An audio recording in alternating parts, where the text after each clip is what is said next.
Hi there, it's Olivia. Welcome back to my channel, The Young Black Professional, and today we are talking about toxic coworkers.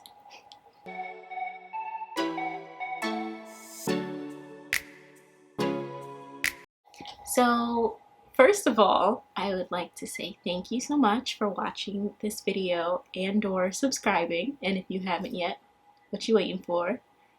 But today, and I had planned this for a while, but somebody, Michelle, had also wrote in asking if I could talk about dealing with toxic coworkers. I had thought about this for a while and I knew I wanted to talk about it, but it's hit or miss with me and we'll get into it, but it's all about toxic coworkers.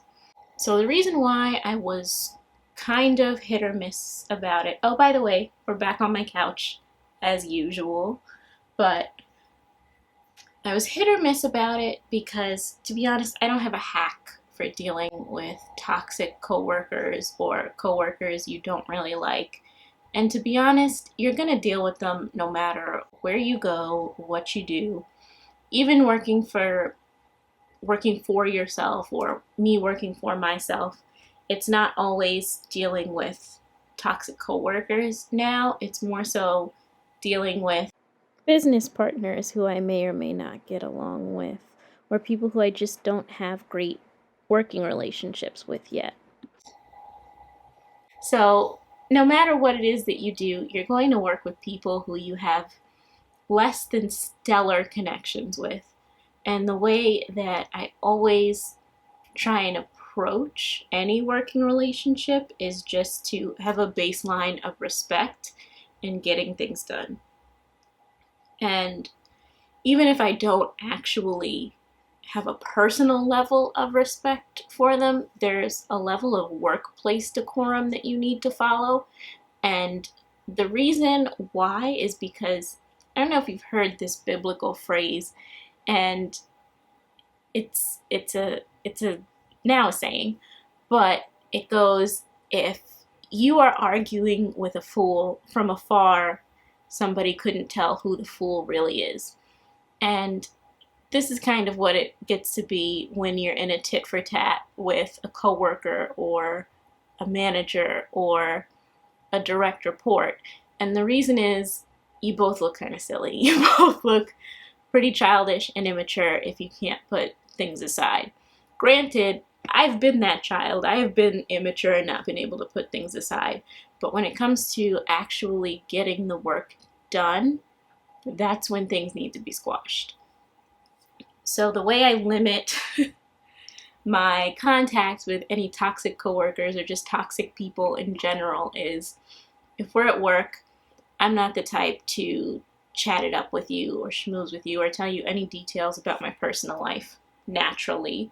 But even more so if I don't really care for you. If I don't care for you as a person, if I don't really care to work with you that often, I don't see a need to constantly be chatty Cathy with you. What I will do, though, is make sure that we stay on task and we talk about what needs to be talked about in order for us to get something done. I may or may not say, how was your weekend? Do you have anything planned for the evening? But that's about as deep below the surface as it goes. And this just kind of helps me protect my energy and save my energy for the things that really need me to get worked up, or the things where I need to focus my attention, which is in my work. Because if that's how I'm paying my bills, that's how I need to frame my mind. Another thing I don't do is engage in spreading rumors or gossiping about said person or people. If other people are talking about this person, maybe I'll listen, but the further I can get away from other people complaining about this person to me or these people and me complaining back, the less energy I'm spending on it, and it's much easier for me to kind of separate fact from opinion. And in this case, fact is how the person works and whether or not they're actually doing their work or getting you something or you're getting them something. An opinion is literally everything else. So I'm just going to tell you right now, this video may not be as helpful as you want it to be, but it is going to be realistic. So I am not the type to ever go against something that I believe in, and I am not the type to ever be fake. I can be very friendly, I can be very cordial, I can be nice, but if I'm not feeling you, I'm not going to fake it. and you will know that we are not friends. just to say the least. That doesn't mean I won't be nice, that doesn't mean I won't be cordial, and that doesn't mean that I have to be a bitch. But it does mean that I know I would like a certain level of respect, and even if you do not show me that respect, I can be the bigger person at work and show you the respect that I deserve that you do not deserve. Another thing I do in order to stay away from these toxic people is I choose my friends wisely, and in that case, I'm not spending time, whether it be in work, at lunch, or outside of work for drinks or anything extracurricular, with people that associate with a person or other people that I don't really care for. Again, this kind of goes back to how do I want to spend my time and where do I want to spend my time. Since most of my time I do not want to spend at work, and most of the people I want to spend my time with, I can and will spend my time with outside of work, I will make sure that I cater those choices that I make at work and in my life to fit my needs and to fit my wants. So I will not have lunch with this person. I won't ostracize somebody if they're having lunch alone or if the whole team is going out for lunch.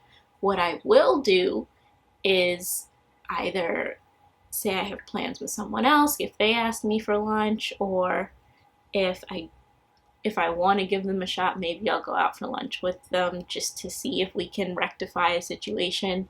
If not, I'll have other plans, or I will be working through lunch. Working through lunch or have other plans, if I don't legitimately already have one of those two things. Another thing I'll do is I will always say, and I say this every day to everyone that I would work with, good morning or good evening, have a good night, have a good rest of your day. That one sets your day off on the right note with yourself and this person, and it also ends your day on a better note. And regardless of what happened in the middle of the day or during the day, I always say good morning and good evening. I think it just makes for a better work environment, and it kind of lets people know that no matter what happened in between the day, you can still be cordial and you still know how to communicate and cooperate with somebody. So what do you do if this coworker or whomever is trying you? You present the facts. So if it is via an email, you can say, per my last email, the generic, I've attached X, Y, and Z if it's something that needs to be attached, or I've reattached X, Y, and Z just in case you missed it. Or if it's in person, you can make sure that there are other people around, especially if this person is somebody who is verbally abusive to you or in any way, shape, or form disrespectful to you. This isn't to say that all toxic coworkers or people that you think are toxic or disrespectful. You could just not mesh with them, but if they are disrespectful, you need to make sure that somebody else sees or somebody else knows. And if it is the higher or highest up, I mean, my first instinct is always that the tone is set at the top. So if that tone is negative and I don't like it over time and I realize that it's just not going to work out for me, bye. I don't need that. I don't need that kind of energy. I don't need that kind of disrespect. And I certainly can get a paycheck elsewhere and spend the majority of my days and time and week in a much better environment. No work environment is going to be the absolute best. You're always going to have things that you don't like, but at least when you are dealing with people that you enjoy dealing with and working with and speaking to, it makes it a lot easier, a lot more palatable to go to work every day and deal with the BS. Just being honest. And that's it. Catch you later. Bye.